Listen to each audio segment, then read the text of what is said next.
আসসালামু আলাইকুম, welcome to my AGCH Bangla channel. আজকে আমরা একটা খুব সুন্দর টপিক নিয়ে আলোচনা করব। টপিকটা হচ্ছে কিভাবে আমরা রেটিভ ভিউ অপারেশন কাজ করাতে পারি ডিটেল ভিউয়ে।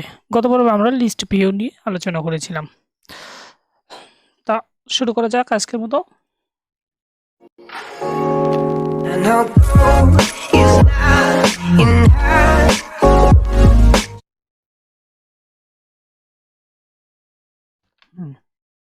গত পর্বে আমরা আমাদের প্রজেক্টটা দেখেছিলাম যে ক্রুড লার্ন প্রজেক্টটা এটা ছিল। আমাদের প্রজেক্টটা মূলত এই ফোল্ডারের ভিতরে ছিল ক্রুড লার্ন, সেটা আমরা ভিএস কোডে রান করেছিলাম। আমরা আমাদের প্রজেক্টটাতে কিছু চেঞ্জ নিয়ে এসেছি, সেগুলো আপনাদের একটু এক্সপ্লেন করি। আমাদের স্ট্যাটিক এবং মিডিয়া ফাইল পাওয়ার জন্য আমরা এখানে টেমপ্লেট ডিআইআর এর ভিতরে টেমপ্লেটগুলো রেখেছি এবং মিডিয়া ডিআইআর এর ভিতরে মিডিয়াগুলো রেখেছি। এখন এগুলোকে আমরা এই টেমপ্লেট ডিআইআরকে যেখানে আমাদের এখানে টেমপ্লেট ছিল সেখানে গিয়ে পেস্ট করে দিয়েছি। আর এই মিডিয়া ডিআইআরটা আমরা মিডিয়া রুটের ভিতরে রাখবো। এই নিচে দেখা যাচ্ছে যে মিডিয়া ডিআইআরটা আমরা মিডিয়া রুটের ভিতর রাখতেছি। এখন এখান থেকে কিছু স্ট্যাটিক্স ফাইল নিয়ে আসার জন্য, মানে স্ট্যাটিক ফাইল আমরা যেন পাই, সেজন্য আমরা স্ট্যাটিক ফাইলের পার্টটা অ্যাসাইন করে দিয়েছি রুটের ভিতর। এখন স্ট্যাটিক ফাইলস ডিআরএস এর ভিতর আমরা আবার স্ট্যাটিক পার্টটা অ্যাসাইন করে দিয়েছি। এগুলো এই কিছু কাজ আমি আমার গিটহাব লিঙ্কে অথবা ডিসক্রিপশনে দিয়ে দেবো, যে মিডিয়া এবং স্ট্যাটিকের জন্য settings.py এ যে সব পরিবর্তন নিয়ে আসতে হবে সেগুলো। এরপরে আমরা আমাদের প্রজেক্টের urls.py এ এন্টার করেছি। সেখানে আমরা জাস্ট 2 লাইন লিখেছি কোড, যেমন সেটিংস এবং স্ট্যাটিকের জন্য এই 2 লাইন এবং হচ্ছে আমরা দেখেছি যে এই সেটিংটা কি যদি ডিবাগ হয় তখনকার ক্ষেত্রে আমরা ইউআরএল পার্টটা অ্যাসাইন করে দিয়েছি স্ট্যাটিকের জন্য এবং মিডিয়া ইউআরএল এর জন্য। আমরা এই 4 লাইন, এখানে 4 লাইন আর ওইদিকে 4 লাইন, এই দুটো করে চেঞ্জ নিয়ে এসেছি। এখন আমরা আজকের আমাদের যে টপিকটা রয়েছিল সেটা নিয়ে আলোচনা করব। সেটা হচ্ছে আমরা আমাদের প্রজেক্ট যদি রান করি তখন আমরা দেখতে পারবো এরকম।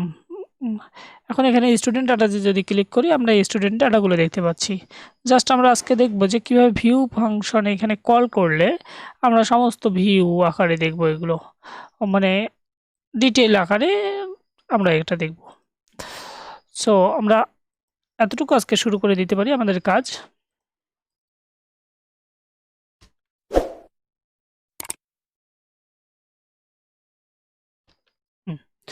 এর জন্য আমরা আমাদের যে অ্যাপটা তৈরি করেছিলাম আমরা এখানে ক্রুড লার্ন অ্যাপ, এটা আমরা তৈরি করেছিলাম।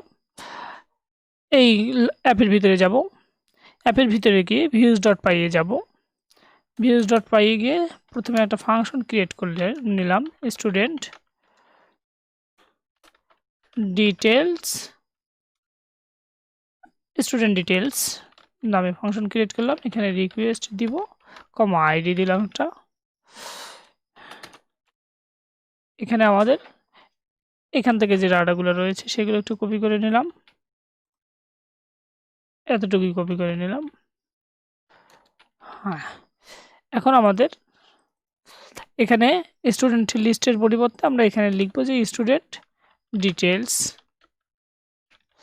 আমরা এই HTML ফাইলটা, এখানে যে HTML ফাইলটা দিলাম সেটা আমরা টেমপ্লেটের ভিতর গিয়ে একটা এখানে HTML ফাইল ক্রিয়েট করে নিব, নিউ ফাইল, এখানে ক্লিক করলাম এবং এখানে যে আমরা ফাইলটা তৈরি করলাম সেটা এখানে পেস্ট করলাম। আচ্ছা, আমাদের ফাইলটা তৈরি হয়ে গেছে। এখন আমরা এখান থেকে প্রথমে নাল ডাটা নিব। এই লাইনটা একটু আমরা মিনিমাইজ করে নেই। এখান থেকে প্রথমে আমরা কোনো ডাটা নিব না, নাল ডাটা নিয়ে তারপরে ডাটা শো করাবো। এখন আমাদের এই স্টুডেন্ট ডিটেলসে যেটা আমরা লিখলাম সেটা আমাদের এখানে আইডি রেখেছি, সেটা আমাদের urls.py এ বলে দিতে হবে। ওই মেথডটাকে আমরা ইম্পোর্ট করে নিলাম। এখন এই লাইনটা আমি একটু কপি করে নিলাম, কপি করে এখানে কমা বসাই, এই লাইনটা আবার পেস্ট করলাম।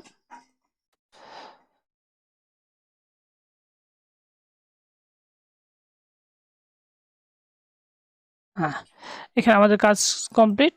এখন এই স্টুডেন্ট ডিটেলসটা আমরা স্টুডেন্ট লিস্টের পরিবর্তে স্টুডেন্ট ডিটেলস লিখলাম, এখানে স্টুডেন্ট ডিটেলস, এখানে স্টুডেন্ট ডিটেলস, তাহলে আমাদের সমস্ত স্টুডেন্ট ডিটেলসগুলো এখানে দেখাবে। এখন আমরা স্টুডেন্ট ডিটেলসে স্ট্যাটাস ক্যাপিটাল স্মল অক্ষরে দিয়ে দিলাম। আচ্ছা, আমাদের রাউটিং করা শেষ এবং views.py এর কাজ করা শেষ হলো। এখন আমরা যদি এই স্টুডেন্টস details.html এটাকে এখানে কিছু কোড লিখি, আমরা যে ডিটেলস যে কোনো কিছু কোড লিখি, সেটা আমাদের রান করতে গেলে আমাদের এখানে যেতে হবে, যেটা দিলাম স্টুডেন্ট ডিটেলসে যেতে হবে। এখানে গিয়ে যেহেতু আমরা ফাংশনের ভিতরে একটা আইডি দিয়েছি, সো এখানেও আমাদের আইডিটা বলে দিতে হবে। এখানে ইন্ট আইডি, আইডিটা বলে দিলাম, আইডি যে কোনো একটা আইডি হলে হবে। না, এখন যদি আমরা এটাকে রান করাই, এটা যেটা আমাদের রান আছে সেটা রানে থাক। এখানে স্টুডেন্ট ডিটেলসের পরিবর্তে আমরা দিলাম এই সমস্ত কিছু,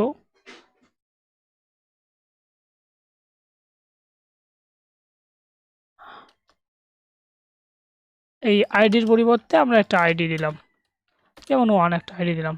দেখুন, আইডি দেওয়ার ফলে ডিটেলস আমাদের পেজটা শো করতেছে। এখন আমরা এই পেজে কিভাবে ডিটেলস কোনো ইনফরমেশন রাখতে পারি, আমরা ডিটেলসের জন্য একটা টেমপ্লেট নিয়ে আসবো, ইউজার প্রোফাইলের একটা ডিটেলস। এর জন্য আমরা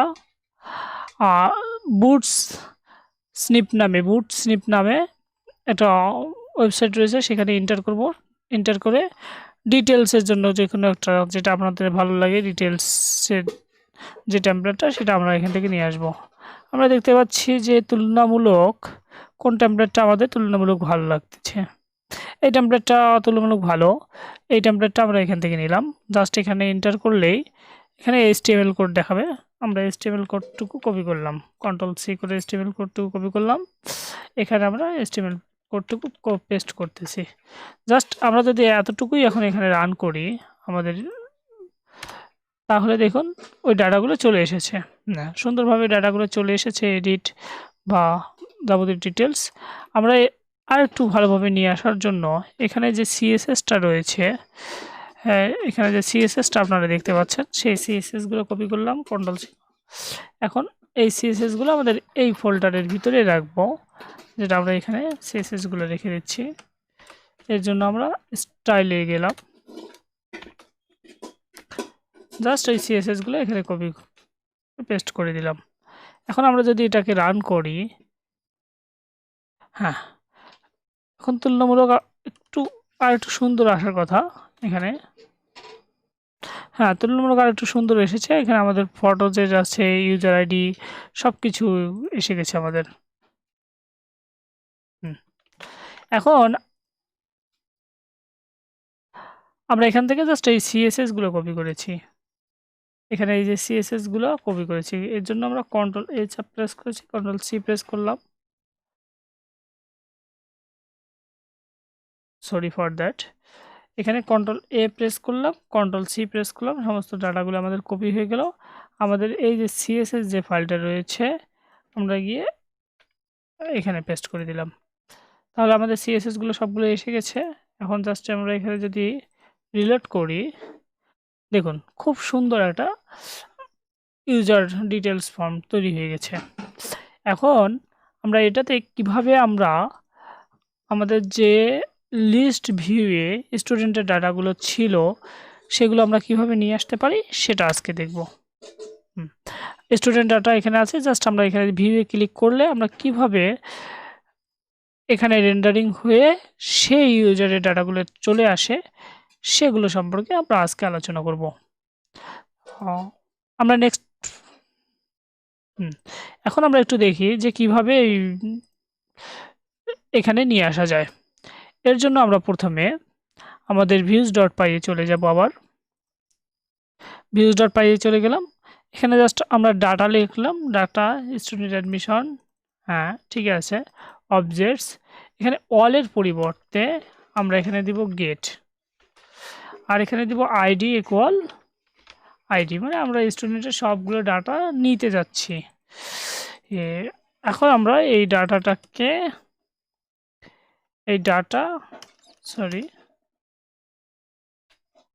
ডাটা এখানে ডাটা প্রেস করলাম, তাহলে এখানে স্টুডেন্ট ডিটেলসের ভিতরে এই ডাটাগুলো শো করাবে। এখন যদি আমরা শো করাতে চাই ডাটাগুলো, তাহলে এখানে আমাদের যে আমরা টেমপ্লেটটা তৈরি করে নিলাম স্টুডেন্ট ডিটেলস নামে, সেই টেমপ্লেটের ভিতরে যাব। এই ডিটেলসের আগে আমরা আর একটু কাজ করে নিই, অল্প একটু কাজ, যে আমাদের মেন যে টেমপ্লেটটা ছিল সেটা থেকে আমরা এক্সটেন্ড করে রাখতেছি। এখানে মেইন টেমপ্লেটটাকে আমরা এক্সটেন্ড করলাম যেন আমাদের নেভারটা, এবং এখানে ইন্ড ব্লক, নিচে ইন্ড ব্লক দিলাম। এখানে নিচে জাস্ট আমরা ইন্ড ব্লক প্রয়োগ করলাম। এখন যদি আমরা এটাকে যদি আবার রান করি, এই পেজটাকে যদি আবার রান করি, তাহলে আমরা এখানে আমাদের নেভার দেখতে পারবো, প্লাস হচ্ছে এখানে স্টুডেন্ট ডাটা দেখতে পারবো। আচ্ছা, আমাদের এখন প্রত্যেকটা ডাটাকে আমরা কিভাবে নিয়ে আসতে পারি সেটা দেখব। জাস্ট আমি একটা দেখাই, আর বাকিগুলো আপনারা নিজেরাই করে নিতে পারবেন। এখানে আমাদের প্রথমে নাম চাচ্ছে। এখানে আমাদের কি নামটা ছিল? এখানে আমাদের নাম ছিল ডাটা ডট, এই ডাটাটা এসেছে এই যে এই ডাটা থেকে, এই ডাটা এসেছে ডাটা ডট আমাদের models.py। আমরা চলে যাব এখন models.py এ আমাদের এই যে নাম, ফাদার নাম, এগুলো ডাটা চলে আসবে। একটু স্প্লিট করে রেখে দেই সুবিধার্থে। আচ্ছা, এখন এখান থেকে আমরা প্রথমে কি রাখতে যাচ্ছি? নাম, আমাদের ইউজার আইডিতে নাম, এই যে এখানে নাম, তারপর হচ্ছে জিমেল। আমাদের প্রত্যেকের ইন্ডিভিজুয়াল ইমেল আছে, এই ইমেলটা আমরা এখানে বসাই দিব। আমরা ইমেলটা যেটা লিখলাম সেটা এখানে শো করবে। ডাটা ডট,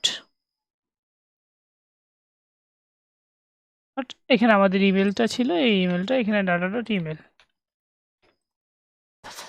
এখন আমাদের ডাটা ডট ইমেল হলো। একটু পিকচারটা দেখি আমরা। পিকচারটার ক্ষেত্রে আমাদের ইমেজটা ছিল এখানে এই উপরের দিকে আমাদের ইমেজ ছিল।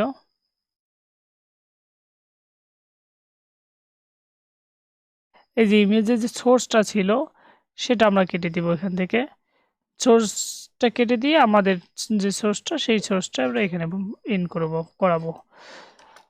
হ্যাঁ,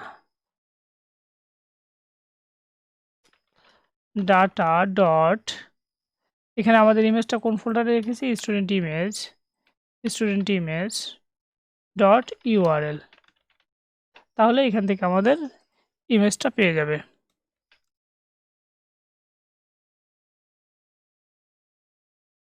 এখন যদি আমরা এতটুকুকে আবার রিলোড করে রান করি, তাহলে দেখুন আমাদের এখানে কোনো কিছুই সোর্সটাতে এসেছে, আর কোথাও কোনো চেঞ্জ হয়েছে দেখুন। আমরা জাস্ট যদি রান করি, আমাদের তেমন কোনো আমরা চেঞ্জ দেখতে পাচ্ছি না, বাট আমাদের ইমেজটা চলে গেছে। এখন আমরা চেঞ্জটা দেখানোর জন্য একটু এখানে কাজ করে নিতে পারি।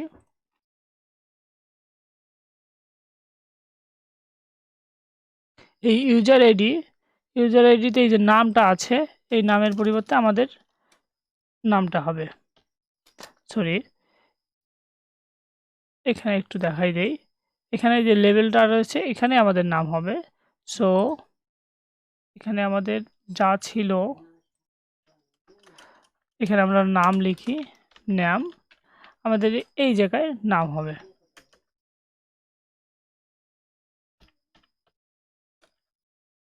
Data dot name. এখন আমরা যদি এটাকে আবার রিলোড দেই,